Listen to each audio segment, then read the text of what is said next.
Tempo Real hoje, recebendo aqui no estúdio do Jornal do Piauí o senador, ministro Wellington Dias, do Partido dos Trabalhadores.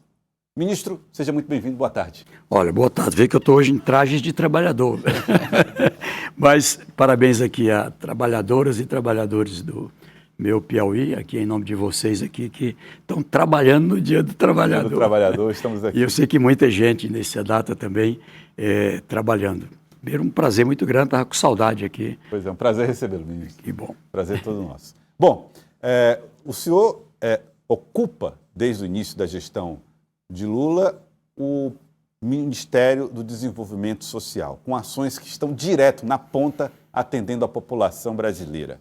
Além disso, o senhor é um nome apontado como um importante nome de articulação política do presidente Lula e também cotado para trabalhar na futura campanha de Lula à reeleição.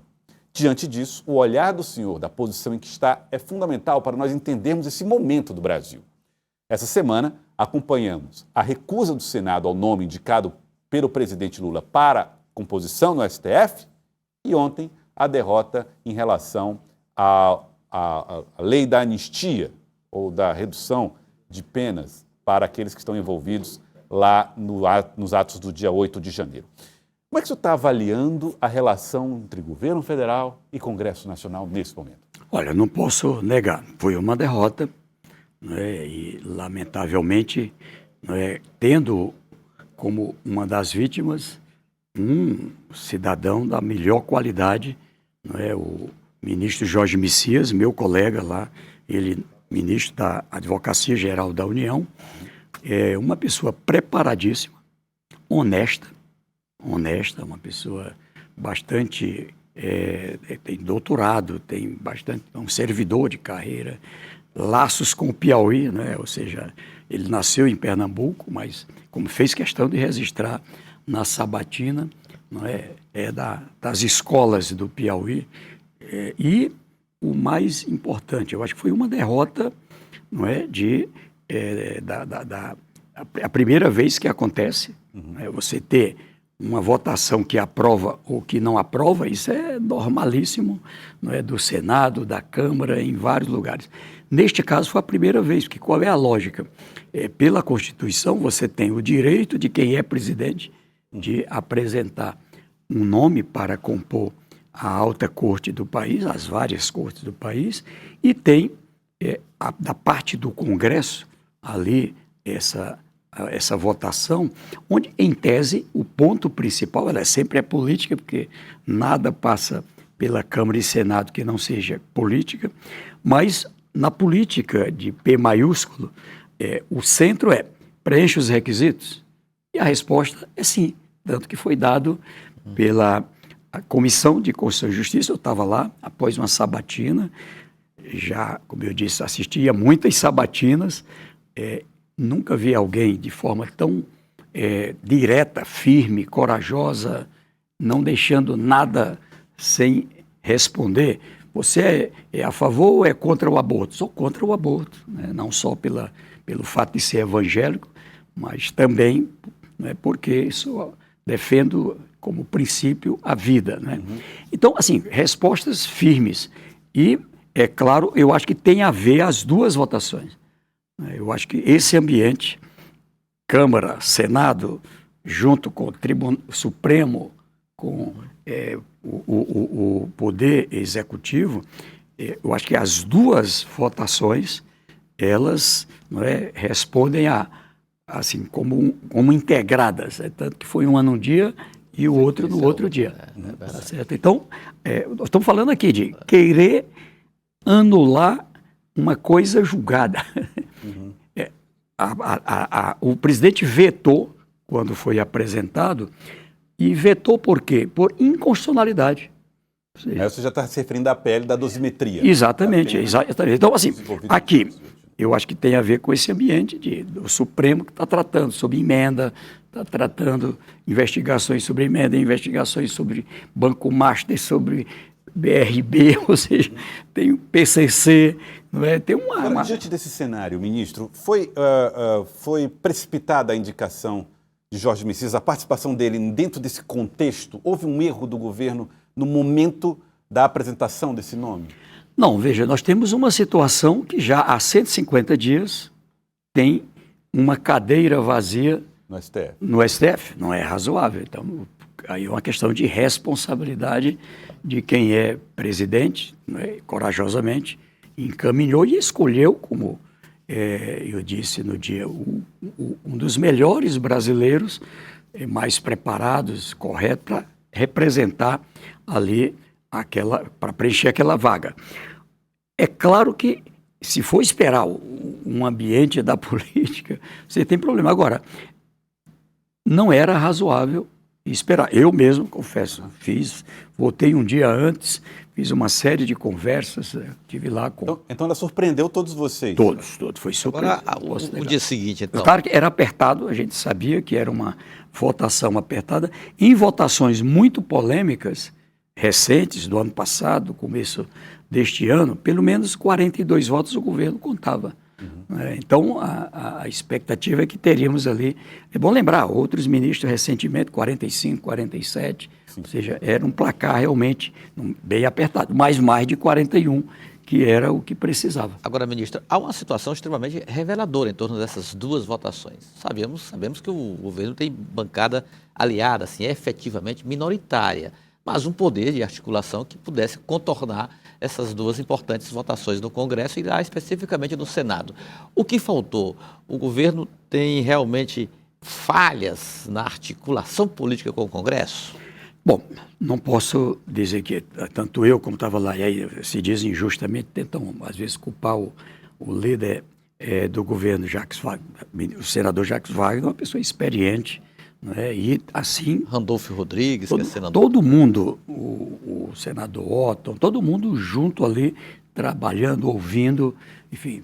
Porque a política, ela tem sinais, né? Você percebe. Agora, quando você chega para um parlamentar, colega seu, e você sente, ele não tem razão para, ali no informal, negar.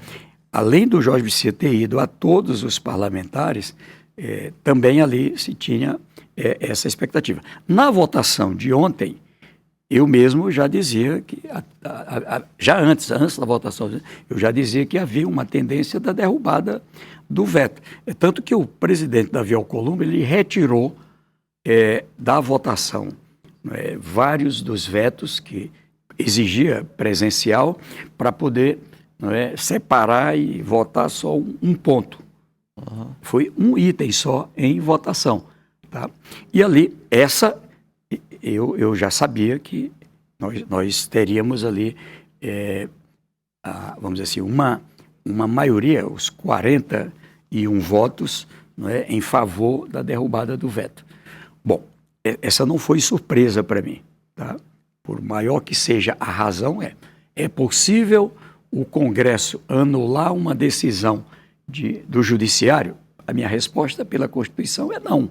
Uhum. É porque assim você vai transformar o Congresso numa Câmara revisora. Então, em Teresina, Deus o livre, tem ali uma situação criminal, alguém vai julgar, da Câmara Municipal vai lá e anula. No Estado, o Tribunal de Justiça vai lá, toma um julgamento e a Assembleia Legislativa vai lá e anula. Você imagina se vira o Poder Legislativo uma Câmara revisora da votação do Supremo. Então, eu acho que é claramente inconstitucional. Aliás, é em nome disso que foi vetado. Isso vai ser tratado judicialmente? Existe essa possibilidade? Sem nenhuma dúvida. Eu acho que vai ser naturalíssimo a Procuradoria da República, tá certo, recorrer por inconstitucionalidade. Qualquer partido, qualquer um vai. Não tem perigo de não ser questionado, mas não é só por uma disputa. Quem é do lado do ex-presidente Jair Bolsonaro ou quem é do lado do Lula. É pela Constituição, ou seja, é a defesa da própria Constituição, porque senão a gente cria uma situação no país de insegurança, de instabilidade. Ora, o Senado é para ser a casa da estabilidade, o Congresso é para ser ali de acordo com a Constituição e a lei. O Supremo, esse que tem o guardião da Constituição, é o guardião da estabilidade. Então, quando você cria uma situação como essa, ela é ruim para o país. Então, eu digo que nas duas votações, perdeu o Brasil. Tá? Não é tirando... Estou dizendo, do ponto de vista do governo, foi uma derrota. Tá? Mas Agora, quem perdeu mesmo para valer não foi o Jorge Messias. Né?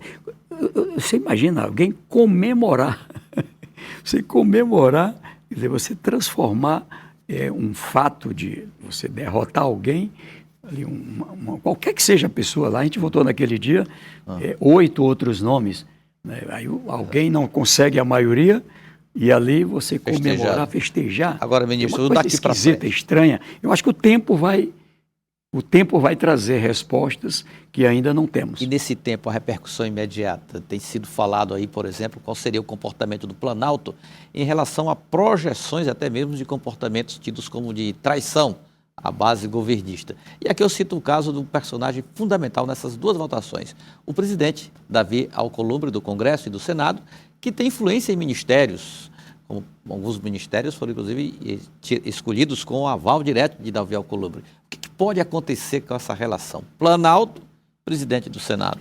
É isso, o governo, certamente, quando isso acontece, é natural fazer aqui um diálogo, né, para que tenha a condição de governança, de segurança, de estabilidade. Esse é o papel do governo. Olha só, de tudo que se colocou, isso foi dito abertamente, o senador Davi Alcolumbre, presidente do Congresso e do Senado, ele tinha lá atrás realmente como sugestão o nome do senador Rodrigo Pacheco. Tá? Agora, isso é do diálogo. Eu posso sugerir, você pode sugerir, qualquer brasileiro pode apresentar, porque é uma escolha pessoal de quem é presidente. Uhum. Assim como lá atrás ele escolheu o Zanini, o Flávio Dino, assim como o Jair Bolsonaro encaminhou o nome do Cássio, nosso piauiense, ou seja, qualquer presidente tem esse direito de encaminhar ao Congresso Nacional um nome que preenche os requisitos. Olha só, o senador Rodrigo Pacheco é nosso candidato, nosso pré-candidato em Minas Gerais ao governo, com o ex-prefeito Calil e a Marília do PT, né, como candidatos na mesma chapa para o Senado. Então, veja, então não há essa, vamos dizer assim, essa restrição ao nome do Rodrigo. É tanto que é com o nosso apoio, com o apoio e na composição com o Partido dos Trabalhadores. Mas a resposta é sim, nós vamos ter que retaliar. Pontual. Eu acho que eu sou da política, a política tem uma coisa que não é muito, mas você que acompanha há muitos anos, tem um recado. Então o recado foi dado. Agora, quem é governo, eu sou defensor disto. Tá bom, qual é mesmo o problema? Tem insatisfação? Qual é a insatisfação? O que tem solução? O que tem solução, dá a solução. O que não tem solução, não tem jeito.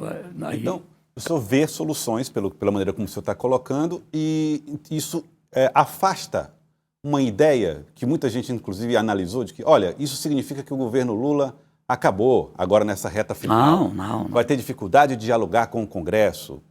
Não é assim? Acho que não. Acho que ali foi uma situação pontual. Eu fiquei lá no parlamento depois da votação e claramente nas duas votações, essa votação, por exemplo, da dosimetria já vinha sendo tratada há quanto tempo? Vai ou não vai? Tá? Porque precisava de 41 votos. Tá?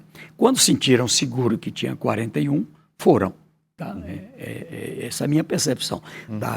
Do giro que eu fiz ali na terça-feira, principalmente, ainda na manhã de quarta-feira, eu já percebia que na quinta, tanto na Câmara, quando eu acompanhei a votação, olha só, a votação da PEC, uma emenda constitucional que cria um fundo um fundo da assistência social. Não é uma matéria fácil. E foi aprovado na Câmara. Exige um quórum alto até, né? Uma ampla maioria. Vai para o Senado.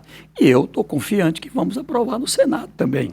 É uma matéria de interesse, do governo, do presidente Lula, e que conta, inclusive, com diálogo e apoio com parte boa da oposição. Então, assim, e tem a eleição, para lembrar. Agora, o que é que eu já lhe respondo? Isso mostra o quanto é importante um esforço desse campo político para sair do resultado da eleição com uma maioria segura, não é, dentro da Câmara e do Senado. Eu sempre fui defensor da tese, ó, oposição, todo respeito, muito respeito, é parte importante da democracia, um segmento ser governo e outra parte do parlamento ser oposição. Agora, governo é governo, oposição é oposição. Então, quem é governo quer ser tratado como governo. Tem problema aqui? Se tem, tem que resolver. Tá? Quem é oposição tem que ser tratado como quem é oposição. Tem problema aqui? Tem que resolver. O governo tem que ser mais duro. O governo tem que ser governo, tem que ser correto, não pode fugir daquilo que são princípios basilares. E aí nós estamos com duas pessoas muito experientes, o presidente Lula e o vice-presidente Geraldo Alckmin. Os dois vão ter que entrar em campo, né, para o ano de 2026 e, é claro, para também ter aí um melhor resultado que não tivemos em 22 no parlamento, ter agora um resultado melhor em 26. E esse ponto é o que eu gostaria de começar a tratar agora, que envolve eleições.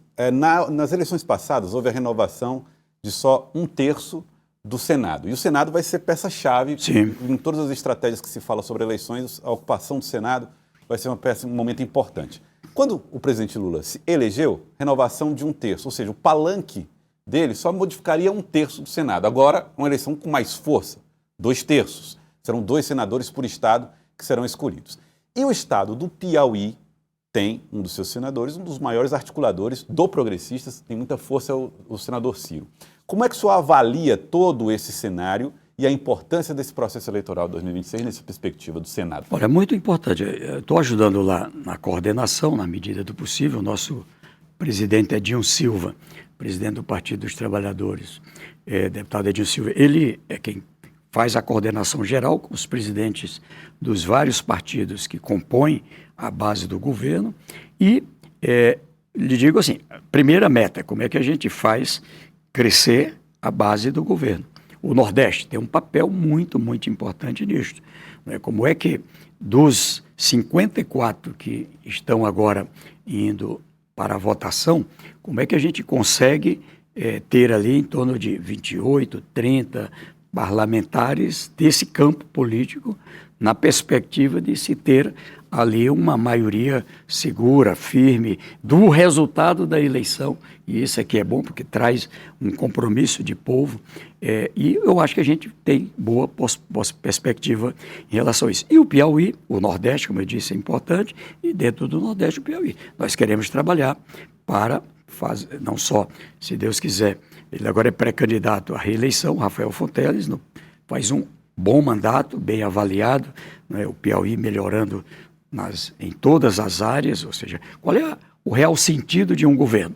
Você está melhorando. Então, o Brasil está melhorando, o Piauí está melhorando, as pessoas percebem melhorias aqui na educação, ou seja, na infraestrutura, e é claro, junto com esse governador, a maioria na Assembleia Legislativa, acho que quem acompanha percebe uma condição de uma ampla maioria na Assembleia, já fizemos isso mais de 2/3 na vez passada, e toda a condição de ampliar agora nas chapas que estão colocadas com pré-candidaturas. E do outro lado, também na Câmara Federal, já tem 8 parlamentares da base de 10 existentes, tem chance de fazer de 8 a 9 da base do governo, na minha visão, 26, 27 de 30 para a Assembleia, essa perspectiva que a gente avalia, assim, bem pé no chão, não é nada de sapato alto, eu sempre digo, nada de já ganhou, a eleição que eu digo assim, quando ela está boa, aí é que tem que ter mais cuidado. Quando o ambiente está bom, humildade, muito trabalho, muito cuidado, porque Sua Excelência, o eleitor e a eleitora quem contam no dia da eleição. O Antônio José Medeiros usa uma frase que eu gosto muito. Olha, em eleição a gente consegue contar os votos que entram na urna, mas só vale os que saem da urna. Então tem que saber o que sai da urna. E assim, fazer as 2 vagas de senador, né, com o senador Marcelo Castro, o senador Júlio César. E é claro, não posso dizer, isso tem um efeito importante, não só no sentido de ter mais senadores da base do governo, também para não fortalecer a oposição. Ministro, e nas chapas proporcionais, já que o senhor começa a abordar também a situação política estadual, uma base que o senhor tem uma presença importante, mas é capitaneada pelo governador, candidato à reeleição, Rafael Fonteles. Essa unidade está hoje à prova, os partidos que tiveram aí divergências, como o PSD e o MDB, nas chapas proporcionais, as formações atenderam a expectativa a ponto como o senhor gosta também de usar essa expressão, o time está pronto para o embate? Eu digo que sim, tem coisas ainda a acertar, mas eu digo que sim. Eu acompanhei essa fase, o dia 4 de abril parecia o fim do mundo na política. Filiações para um lado e para o outro. Foi no Brasil inteiro, né? Eu acompanhei aqui muito de perto o Nordeste, aqui parte do Norte, em algumas situações estive ajudando ali no Centro-Oeste, Mato Grosso do Sul, mas acompanhei, claro, o meu Piauí, aqui de modo muito especial.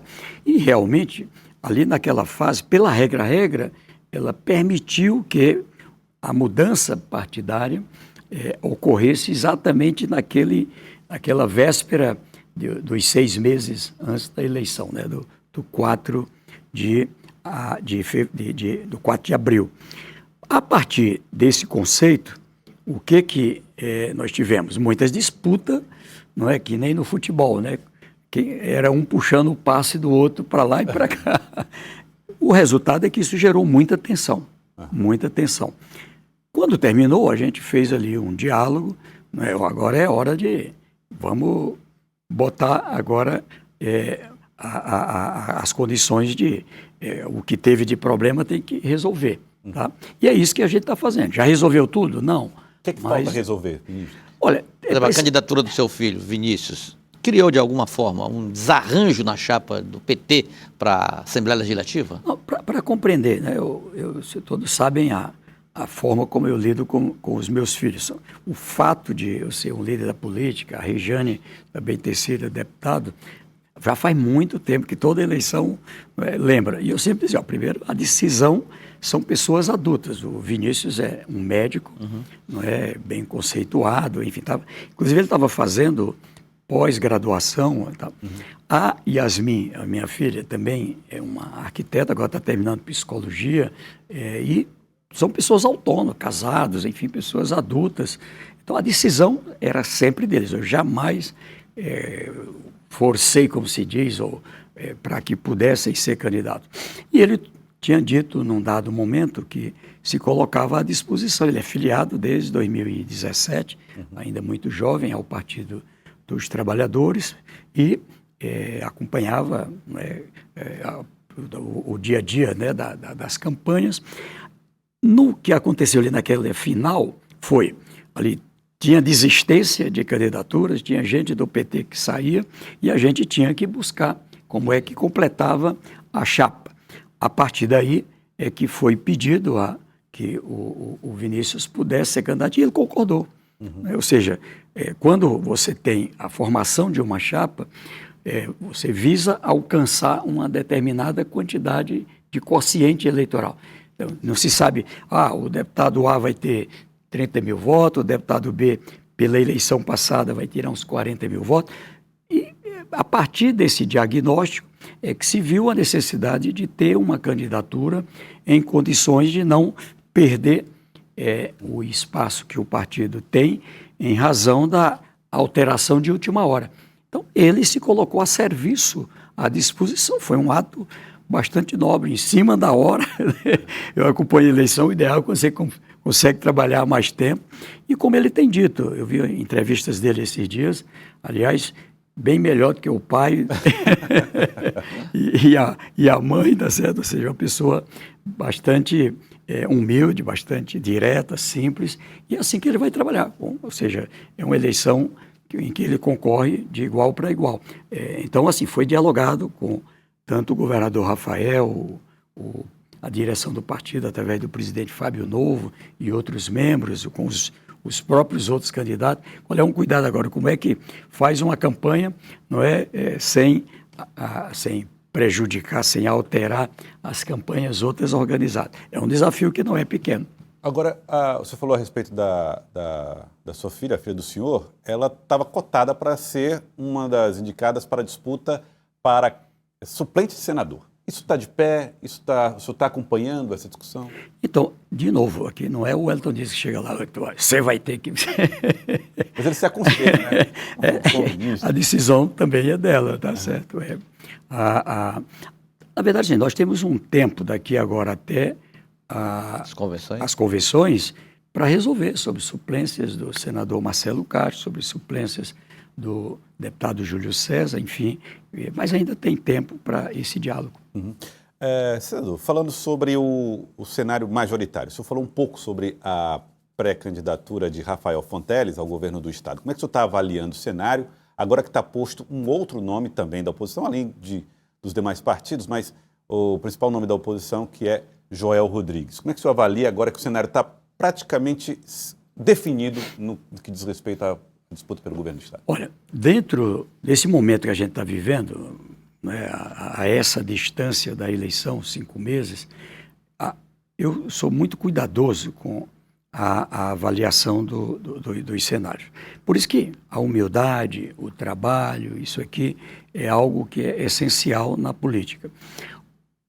Nós temos um governo, isso aqui é real, bem avaliado. Tá?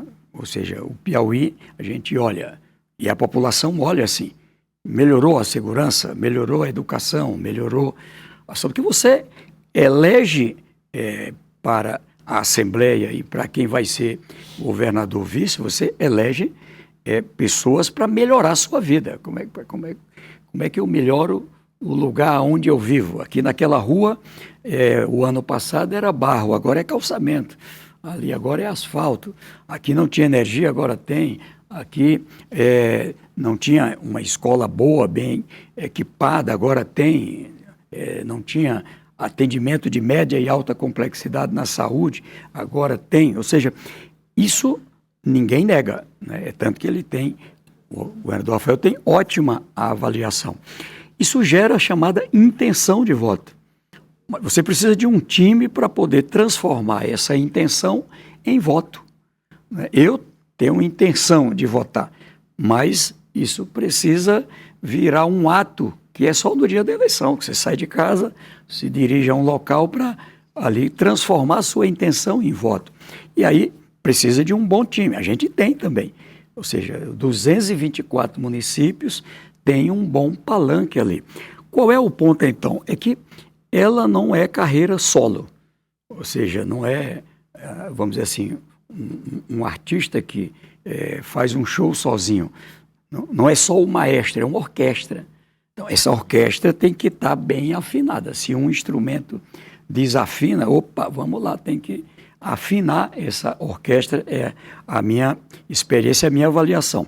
Então, eu, de forma muito sincera, eu acho que sim, nós vamos ter que... Tem coisas ainda que a gente precisa melhorar. Como você disse, deu uma baldeada ali nesse começo de ano e precisa agora assentar, tem problema, tem que... Mas está evoluindo esse processo? Está evoluindo. Eu posso testemunhar que há um esforço de...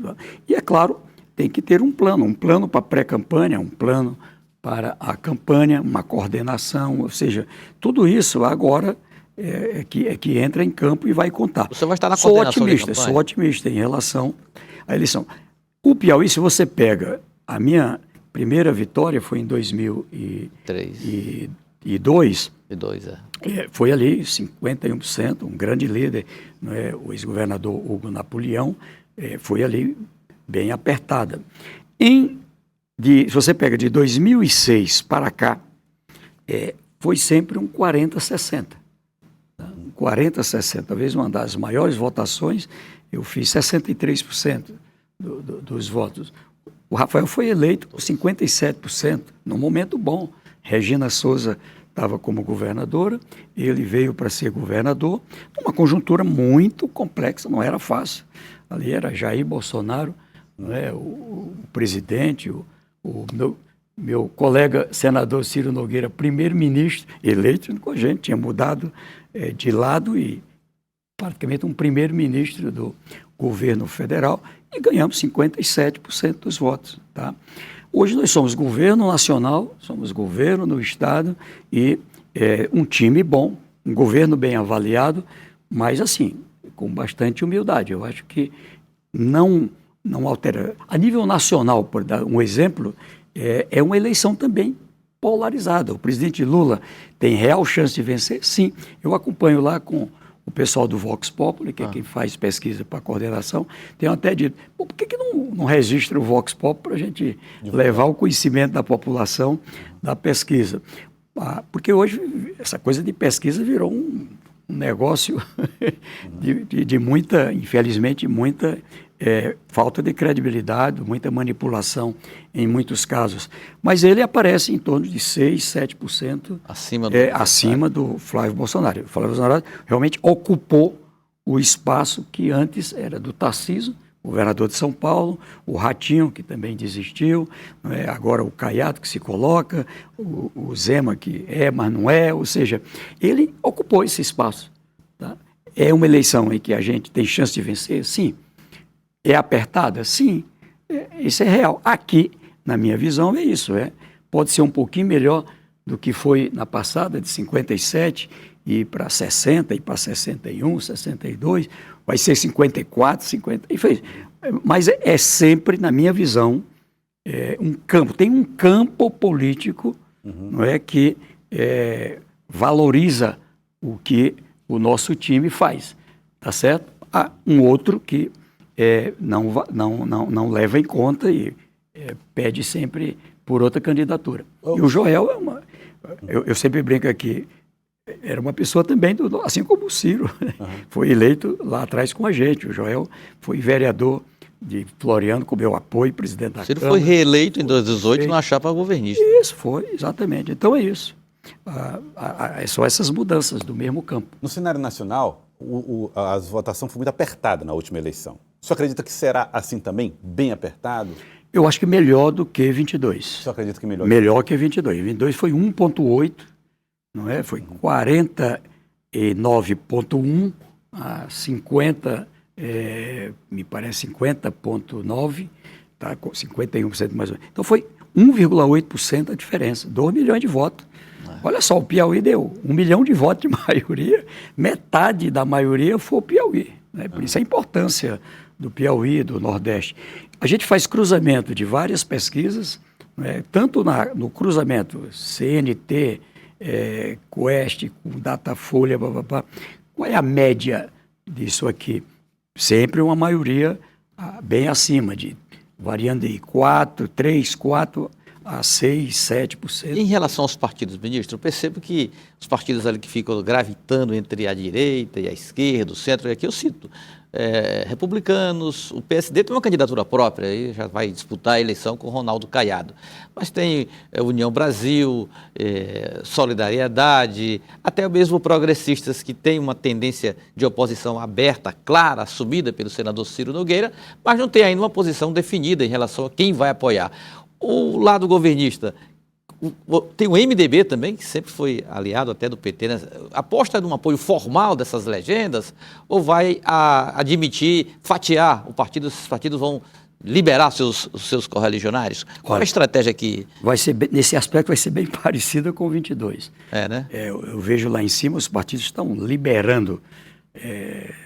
Isso traz vantagens para a estratégia do governo? Eu gosto mais, assim, essa ideia de time. Quando você tem, como diz o Caboclo, de cima a baixo. Tá? Então, eu gosto ou seja, se você é Flamengo, você é Flamengo, eu sou Cruzeiro, né? Eu gosto do Cruzeiro, né? Em qualquer todo situação. mundo ali, né? Não só no Campeonato Mineiro. Todo mundo aqui querendo fazer gol naquela trave lá, viu? Esse negócio de hora joga a bola para cá, hora joga, não é, lá para o campo, não é, querendo fazer da candelada, da pênalti, então não é bom. O que eu te digo assim, o próximo mandato, o resultado das eleições de 2026, quando me pergunta, não tem eleição fácil. Agora, eleição muito, muito difícil foi a de 22. A de 22, olha o que fizeram com o presidente Lula. Veja, não foi fácil fazer aquela aliança, convencer um líder da estatura do Geraldo Alckmin para ser vice, 4 vezes governador de São Paulo, ali fora do governo, e um governo que não tinha negócio de lei, não, era Lá no meu ministério, por exemplo, liberaram, assim, Auxílio Brasil que nem, não é, que nem, está comprovado como compra de voto, foram cerca de 34 bilhões de pessoas irregulares. Quem disse isso? Tribunal de Contas da União. Tá? Ou seja, então essa montanha de dinheiro foram 700 bilhões, não foi só a pandemia. Não foi só a pandemia, 700 bilhões ali naquela eleição. E o presidente Lula, Alckmin venceram as eleições. Ou seja, a vontade de povo está muito acima disso. É um time bom, quando entra é aguerrido, enfim, no momento certo da eleição, acho que isso vai contar. Agora, não é uma eleição que nós temos hoje pontos bem mais favoráveis. Encontramos um país em destroços, né? Lá no meu ministério, por exemplo, tive que tirar um monte de gente que estava irregular, colocar pessoas que tinham direito, estavam passando fome. Tinha 33 milhões e 100 mil passando fome, e ninguém olhava para isso. Então, garantia ali mais de 30 milhões de pessoas que saíram do mapa da fome, reconhecido hoje pela FAO, reconhecido. Ou seja, garantir que a gente tivesse a redução da miséria, a redução da pobreza, a redução da desigualdade ao mais baixo patamar da história. O mais baixo nível de desigualdade, o mais baixo nível de miséria e de pobreza. Voltou a crescer a classe média, ou seja, imagine você que a juventude está estudando, se esforçando, fazendo um curso técnico, um curso superior, fazendo esses... E aí não tem uma vaga de emprego. Por que isso não se traduz na aprovação do governo nas pesquisas, ministro? É porque eu acho que tem alguns pontos. O primeiro, você acompanhou, o Joyce também, bem novinho, o Lula 1, a gente encontrou o país em grandes dificuldades e organizamos, mas era bem menos difícil do que em 2023. Quando foi o segundo mandato do presidente Lula, a gente já andou de braçada, acelerado, fazendo o país crescer, dando resposta mais forte. Estou falando de um país que a gente puxou do negativo, ou seja, déficit, não é, gigantesco, déficit primário do país, para poder trazer, o ano passado já praticamente fechando a receita com despesa. Esse ano devemos fechar com o primeiro superávit dos últimos 10 anos, tá certo? Então, o próximo mandato vai ser muito melhor. O Lula fechou, muita gente nem sabe, fechou com 80% de aprovação o segundo mandato. Então, por quê? Porque a gente tem hoje uma condição melhor de resposta para o país. Então, na minha visão, tudo isso, não é, conta, e por isso, assim, a minha animação, nós temos melhores palanques no Brasil, Elivaldo, melhores palanques. Se você olha, Minas Gerais, a gente teve que quase que improvisar uma candidatura ali de última hora. Hoje é Rodrigo Pacheco, Calil, né, e Marília, são 3 nomes de muito peso. Rio de Janeiro, a gente também teve ali nome bom, como o Freixo teve até aqui agora, né, mas agora não, nós estamos com Eduardo Paes, com a Benedita da Silva, estamos discutindo lá o restante da composição. E assim, no Amazonas, o Omar Aziz, o Eduardo Braga, né, e assim nos vários estados. Então, melhores palanques e com respostas concretas a problema do povo. O mau humor, na minha visão, tem a ver.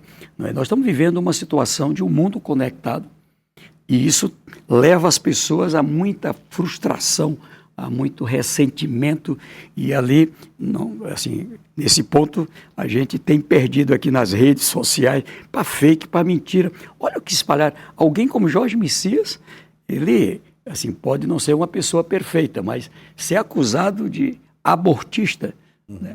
Primeiro é evangélico, não é, como ele disse, é dos princípios dele. Mas, de repente, isso para muita gente parecia verdade. Então, espalha uma mentira como essa numa velocidade muito grande. Então, eu digo que aqui a gente está perdendo em muitos lugares para mentira, que o Lula vai fechar a igreja. Quantas igrejas foram fechadas? Já há 3 anos e 4 meses de mandato. Uau, não fechou nenhuma, foi aumentar. Aqui perto da minha casa abriram uma semana passada. Então, é abrindo mais igreja. Por quê? A verdade é que o presidente Lula crê em Deus e sempre respeitou a liberdade religiosa, tá certo? Então, eu conto isso para entender os juros altos que termina frustrando o crescimento da renda. As pessoas mesmo de renda baixa, mesmo as pessoas que recebem o Bolsa Família, têm alguma renda, até porque a gente estimula o trabalho. Olha só, o Bolsa Família, o pessoal vai estimular a preguiça. Conversa. 93%, Elivaldo, 93% do saldo positivo de emprego, 5 milhões de novos empregos no Brasil de 2023 para cá, que é uma coisa fabulosa. Todo ano era perdendo emprego, agora 5 milhões de novos empregos.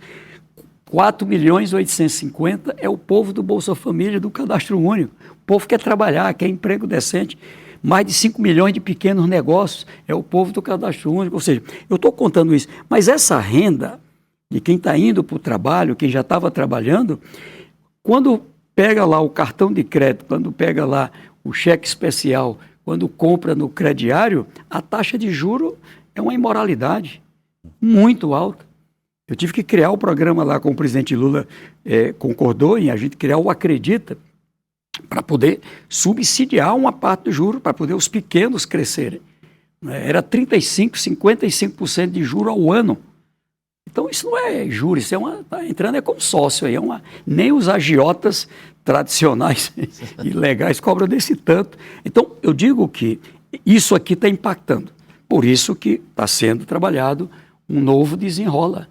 Já recebemos com muita gente endividada, resolvemos de uma boa parte e agora já foi autorizado, por exemplo, 20% do FGTS para poder resolver o problema das dívidas. É um problema real. Agora, o Banco Central ali baixando a taxa, muita conta-gota, né? 0,25%. Isso quem está perdendo é o Brasil.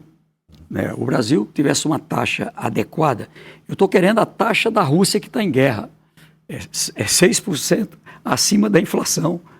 A Argentina, lá com a intervenção do Fundo Monetário Internacional, 6% acima da inflação, a taxa básica. Síria hoje está 9%, 10% pela inflação que a gente tem. Está em 14%, 15%, isso não bate. Isso aqui é o ponto. Eu digo que esse mau humor termina se transferindo para quem é governo. De qualquer modo, a gente acompanha, como eu te falei, a Tracking, que é uma pesquisa com 110 mil escutas todos os dias, que é feita lá com o acompanhamento do nosso querido Marcos Coimbra, e ela mostra uma leve melhora com essas respostas que o governo está dando. Então, eu quero acreditar, assim, de um lado que nós vamos ter nada de novo, lá também nada de já ganhou, nada de sapato alto, muita humildade e com isso garantir aí também um bom resultado. Ministro Wellington Dias, gostaria de agradecer a presença do senhor aqui no Jornal do Piauí. Obrigado por participar do Jornal do Piauí de hoje. Olha, eu que agradeço, estava com saudade, quero saudar aqui meu querido povo do Piauí e lá, é claro, cuidando sempre dos interesses maiores. Uma bancada unida, integrada aqui com o governador, integrada com o governo do presidente Lula, e a gente acompanhando para melhorar estradas, hospitais, essa parte de investimentos. Eu também tenho tirado proveito, da minha posição lá de ministro, para que isso resulte em benefícios concretos aos 224 municípios, a toda a população. Eu quero, se Deus quiser, me dedicar cada vez mais para nenhum piauiense ter vergonha aqui. Muito obrigado, ministro. Esse humilde piauiense. Tá certo. Muito obrigado, ministro Wellington Dias, pela entrevista aqui com a gente.